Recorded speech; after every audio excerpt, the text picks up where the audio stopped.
क्या आप जानते हैं कि महाराष्ट्र में बहुत जल्द एक वोटर सर्वे होने जा रहा है और अगर आपने इस सर्वे में हिस्सा ना लिया तो आपका नाम वोटर लिस्ट से निकल सकता है।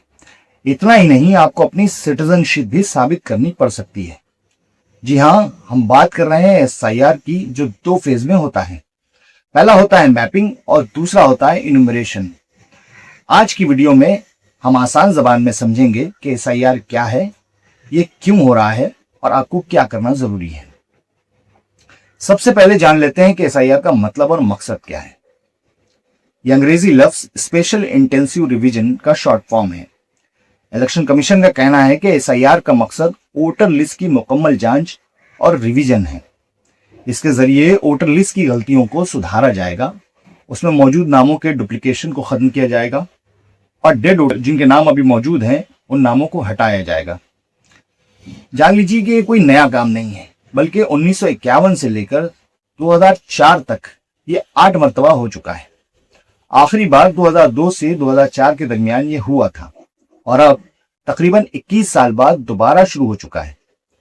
बिहार, मगरबी बंगाल, उत्तर प्रदेश वगैरह को मिलाकर ये 10 रियासतों और 3 यूनियन टेरिटरीज में हो चुका है या तकरीबन होने को है, जबकि महाराष्ट्र, कर्नाटक, आंध्र प्रदेश समेत 17 रियासतों और 5 यूनियन टेरिटरीज में ये इसी महीने से शुरू होने जा रहा है।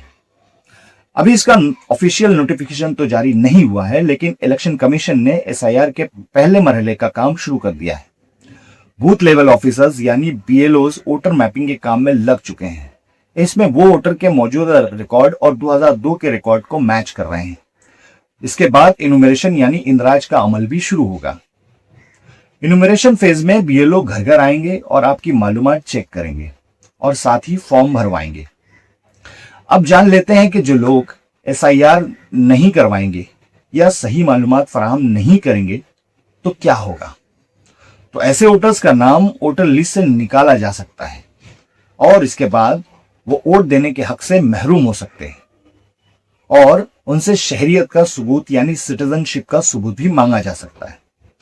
अब तक देखा गया है कि जहां जहां एसआईआर हुआ है वहां ऐसे लोगों की बड़ी तादाद को परेशानियों का सामना करना पड़ा है, जिन्होंने दुरुस्त तरीके से बर वक्त फॉर्म नहीं भरा। इसलिए एसआईआर के इस अमल को आप भी अच्छी तरह समझ लें ताकि आपको परेशानियों का सामना ना करना पड़े। तो चलिए समझते हैं सबसे अहम चीज, वोटर मैपिंग। इसमें वोटर के मौजूदा वोटर लिस्ट रिकॉर्ड को पुराने वोटर लिस्ट रिकॉर्ड यानी 2002 के एसआईआर रिकॉर्ड से जोड़ा जाएगा। अब अगर आपका नाम 2002 की लिस्ट में नहीं है तो घबराने की बात नहीं है। मैपिंग 2 तरह की होती है। सेल्फ मैपिंग, अगर आपका नाम मौजूदा और 2002 दोनों लिस्ट में है तो ये सीधा मैच हो जाएगा।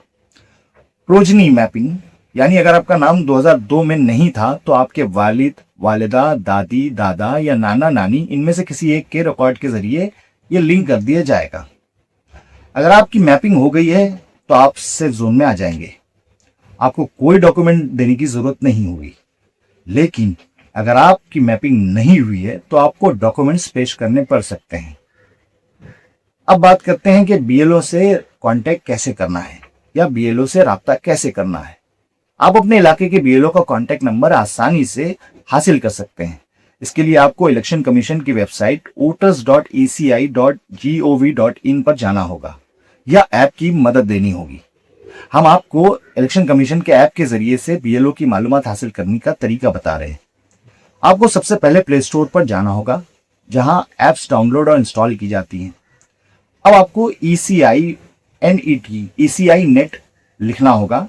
ये इलेक्शन कमीशन की ऑफिशियल वेब है। इस ऐप को आपको डाउनलोड करना है और इसे ओपन करना है। अब उसमें इस तरह का इंटरफेस दिखाई देगा। इसमें कनेक्ट विद इलेक्शन ऑफिशियल पर आपको क्लिक करना है। अब अपना वोटर कार्ड नंबर यानी एपिक नंबर डालना है। इसके बाद नो यूर बीएलओ को आपको सिलेक्ट करना है। यहाँ आपको बीएलओ का नाम, मोबाइल नंबर और तस्वीर दिखाई देगी। अब आप बीएलओ को फोन लगाकर बात कर सकते हैं और उनसे मैपिंग की दरखास्त कर सकते हैं। मैपिंग के लिए बीएलओ को ये मालूमात फराहम करनी होगी, जिसमें मौजूदा वोटर डिटेल्स और 2002 की अपनी डिटेल देनी है।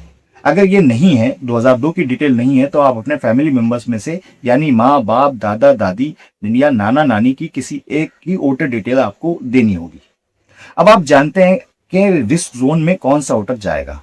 अगर आपका नाम मौजूदा वोटर लिस्ट में है लेकिन 2002 में नहीं है और आपके माँ बाप दादा दादी या नाना नानी इनमें से किसी का भी नहीं है, तो आपका नाम रिस्क जोन में जा सकता है। ऐसे में आपको 1 से 3 डॉक्यूमेंट्स देने होंगे और आपकी हियरिंग भी। अगर ये वीडियो मुफीद लगी हो तो लाइक करें, शेयर करें और इस चैनल को सब्सक्राइब करें।